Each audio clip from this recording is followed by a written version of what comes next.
Invariably, the plague doctors conjure images of death, disease, and decay. Their visage is unmistakable. From head to toe, they are covered in black robes, and over their faces is a mask with a cruel, hooked beak. Modern renditions of them are almost universally negative, and they can be found in video games as disease spreaders, mages, or markers of an era. In these incarnations, their aims are typically fiendish and sinister. What better laboratory than the blood-soaked battlefield? Most of these settings hint at the dark history of the plague doctors, but the full scope of their practices remains obscure. So who were the plague doctors? In order to understand them, one must first understand the terrifying circumstances that brought them about.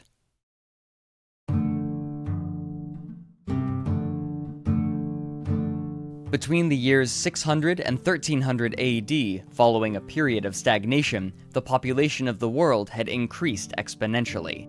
These populations gave rise to massive, sprawling, and poorly planned cities, concentrations of humans that had never been seen before in history. Some cities exceeded 100,000 people, and it's believed that Paris passed 200,000. Rural folk migrated into the cities seeking better employment opportunities and education from the universities that had been established a century before, but the life they found was often not as favorable as they had hoped. European cities in the 1300s were stinking and unsanitary. Buildings were mostly dilapidated. The 100 Years' War had forced most governments to focus on building fortifications rather than maintaining infrastructure, letting the core of the cities deteriorate. There were few methods to preserve food well enough and transport it quickly enough to meet the demands of the cities' populations, causing food prices to bloat. Limited preservation technologies also meant it was impossible to stockpile food in the case of famine. Many of those who had come to the city simply starved and died, and those poor who survived did so with failing health and empty purses. Sanitary conditions in the cities were abysmal. Most districts, especially the poor ones, had no access to plumbing, and so people would relieve themselves in chamber pots and empty them by throwing the contents out the window and onto the street. Though this caused the cities to reek, the connection between excrement and disease was not yet understood, and so this state of affairs was allowed to continue and worsen as city populations increased. Though the reproduction rate in the cities was negative, this was offset by the sheer number of people moving in. Europe had seen few scientific advances for over a millennium, a time known as the Dark Ages, and in some cases, scientific learning had actually been lost. Physicians' understanding of malady had changed little from 400 BC. The dominant medical theory was known as humorism, which stated that each person had a balance of 4 humors: blood, yellow bile, black bile, and phlegm. It was believed that when these 4 humors were out of balance, it would cause illness in the person. It was the role of the physician, then, to balance the humors in their patient. For example, if a person had too much blood, they would slice open their arm and drain some out, a process known as bloodletting. Herbs would be chewed to promote or suppress the creation of certain humors, and cups would be heated and placed on the skin to create suction, pulling and moving humors through the body. The other main theory of disease, known as miasma theory, dictated that illness was spread through bad air, though what constituted bad seems inconsistent.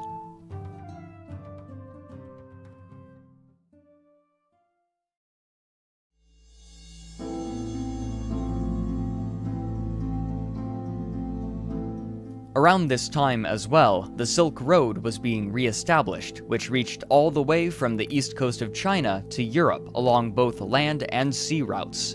The demand for Chinese goods was extremely high in Europe, and so merchants would commonly make the long trip to sell their wares. But along with these merchants came something else. Before the merchant ships left Chinese harbors, rats would skitter aboard and hide deep in the holds. Upon arriving in Europe, these rats would escape into the coastal towns.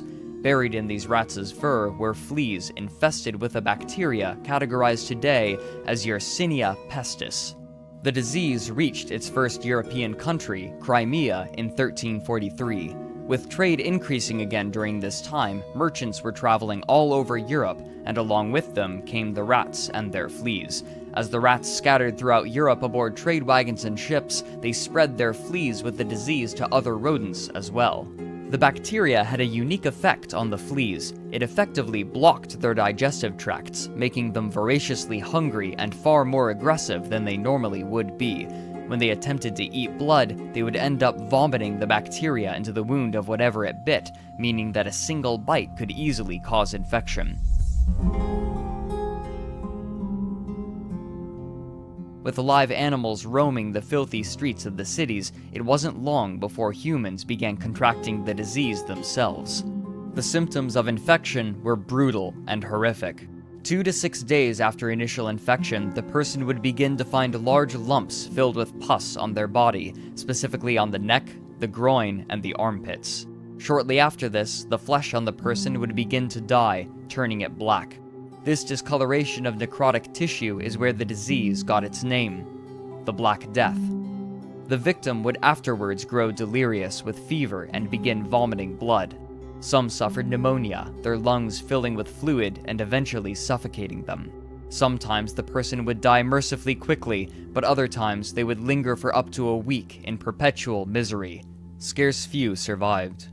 With such a limited understanding of medical science, those tending to the ill had no way of knowing the proper precautions to prevent the disease, and so it began spreading not only from fleas, but between people as well.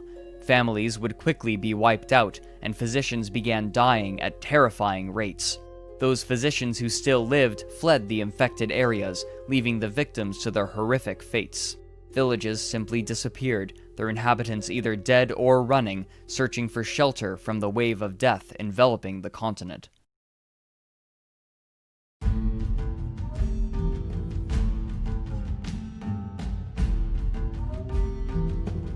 The dead were so great in number that bodies were piling up into unmanageable levels.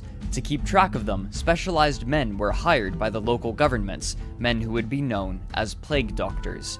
These men were not certified physicians, and in fact, it took few credentials, if any, to become a plague doctor. What was more important was their willingness to go into the worst affected areas and tally the dead and attend to the affairs of those they left behind. For their risk, they were paid handsomely and were considered extremely valuable. While their job descriptions seemed simple, most of them partook in the ethically dubious practice of offering treatments for the disease based on wild theories and speculation, and despite their lack of credentials, they were often trusted, perhaps out of desperation.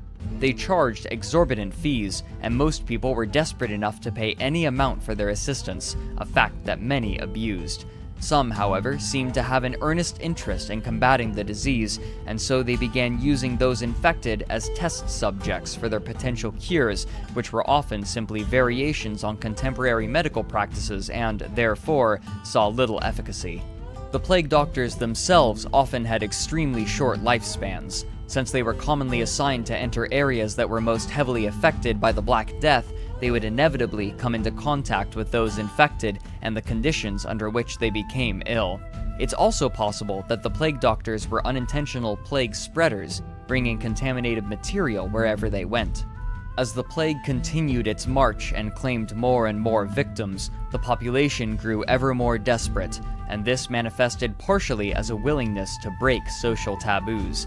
Perhaps the most notable was allowing plague doctors to perform autopsies to examine the differences in the bodies of healthy and plague-affected people. But because so little was known about bodily processes at the time, this yielded few, if any, tangible results.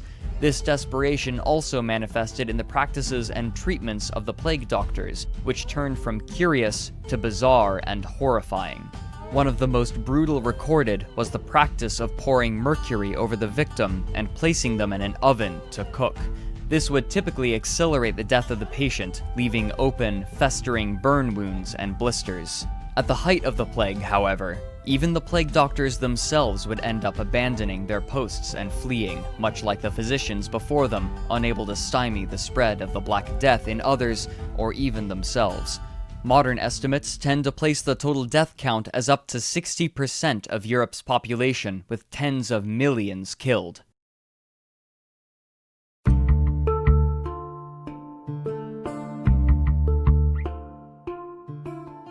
But even after it had mostly burnt out, it never entirely disappeared. Occasional breakouts would occur at irregular intervals, and wherever the plague went, the plague doctors were close behind with their poultices, potions, and curious remedies that, more often than not, only caused harm or accelerated death, and these practices changed little for hundreds of years. Inventive doctors would sometimes conjure new theoretical treatments, but because their knowledge still relied on the four humors and miasma theory, very few of them were successful. They began branching out from the plague to treat various other maladies, and wherever illness reared its head, the plague doctors would appear. For hundreds of years, the medical field saw little to no advancement except one. During flare-ups, some cities or towns would practice quarantine in an attempt to limit the spread, and the plague doctors would brave these infected areas, places where no others would go, tally the dead, and offer their questionable services. As time passed, their medical duties took precedence over their reporting, and the upper class would often have plague doctors attend to them to help maintain their health. Of note, Nostradamus performed limited plague doctor duties, though he denied the efficacy of his treatments. It would take almost 300 years for the practice to see significant advancement, but it would be one that cemented plague doctors as one of the most curious and terrifying pieces of European history.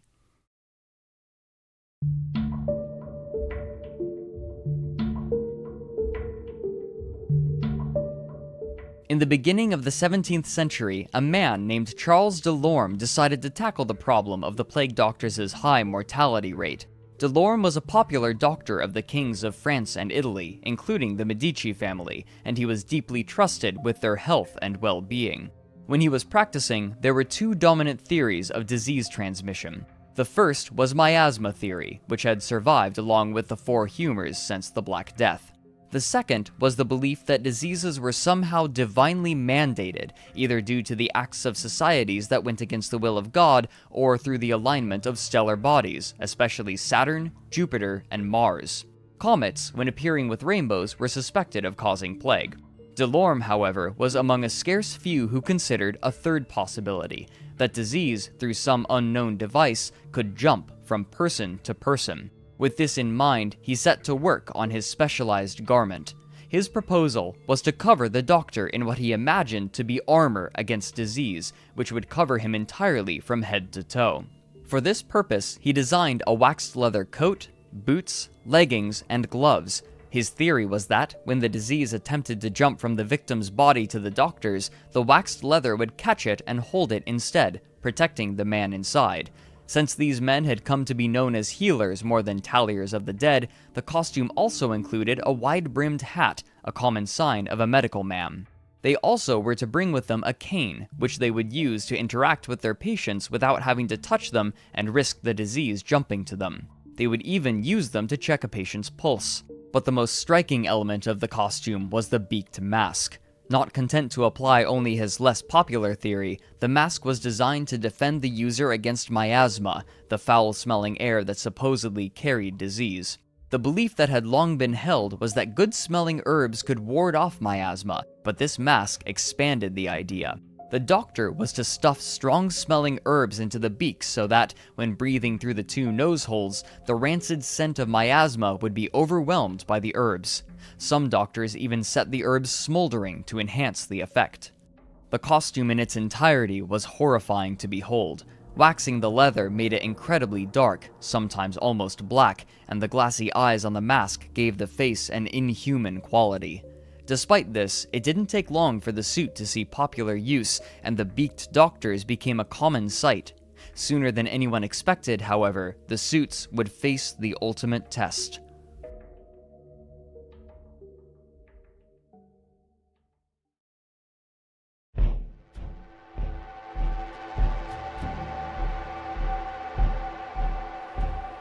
For nearly 300 years, the bubonic plague had been coursing its way through Europe, flaring and subsiding in unpredictable patterns until 1629, when the Black Death suddenly struck Italy again in what's come to be known as the Great Plague of Milan. This plague struck both the countryside and the cities, including the eponymous Milan, Verona, Florence, and most notably, Venice. After a decade for the plague doctors to grow used to their outfits, they were put to work. But the results were abysmal. No matter how certain the doctors were of their treatments and cures, they almost universally failed. In fact, the newfound confidence in their outfits may have made things worse. Since they would generally not change clothes, it's entirely possible that they were spreading contaminated material, especially with their canes. Though the outfits did manage to create a barrier of protection for the doctors against the patient and protect it against human-to-human propagation, there was one major oversight. It didn't stop the other cause of the disease, the fleas. The suit covered the person from head to toe, but the user's skin was not completely sealed, leaving the ankles open beneath the coat. Ankles were a favorite place for the infected fleas to attack, and they would creep underneath the coat to bite, meaning that the infection rates of the plague doctors were still extremely high. Rather than becoming a symbol of wellness and hope, the monstrous visage of the plague doctor came to be associated with agony, terror, and disease. Sometimes the population of an area or district would remain unaware of an infection in their neighborhood until the plague doctor arrived, and so he became a portent of death that would stalk the streets, invading homes and only leaving for good when most or all of the people in the area were dead. By the plague's end, over 1 million people had died, wiping out anywhere between a tenth and a third of the city's populations. The plague doctors themselves, realizing quickly that the outfits only had a limited effect, began abandoning their posts once again. By the end, nearly all had either disappeared or died. Still, the mark of the plague doctor remains through to today in Venice, where a special mask for carnivals based on the plague doctors is still worn as a reference to the death and disease experienced. The outfit also saw use during the plague of 1656 in Naples with similarly disastrous effects, but after this outbreak, the Black Death finally began to subside in Europe, and so too did the plague doctors. Though the Middle East still saw outbreaks in the 1800s, the plague doctors never became a phenomenon there, remaining a strictly European practice. Still, miasma theory and the four humors remained the dominant medical wisdom for almost 200 more years, until germ theory supplanted it at the turn of the 20th century. Today, the image of the plague doctor retains its association with terror and pain, but with the advent of germ theory, it has taken on a new meaning: certainty in ignorance.